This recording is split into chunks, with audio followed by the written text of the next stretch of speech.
Last night we began our series titled Unburdened, and we talked about the burden of rightness. We talked about how we are each born in chains that grow out of our hearts and wrap themselves around our eyes, around our arms, around our legs, so that even when we try to do right, we can't. And so we carry the burden of rightness.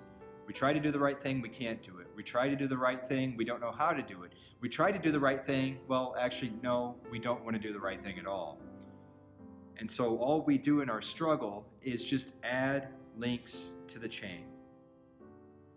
So there's really only one thing to do, and that's to cry out. And as we cry out to God, we also discover that we have some pretty big links in our chain.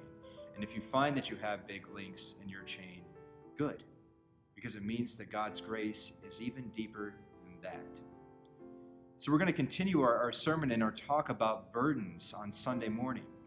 What you had on Wednesday night was part 1. On Sunday morning is part 2.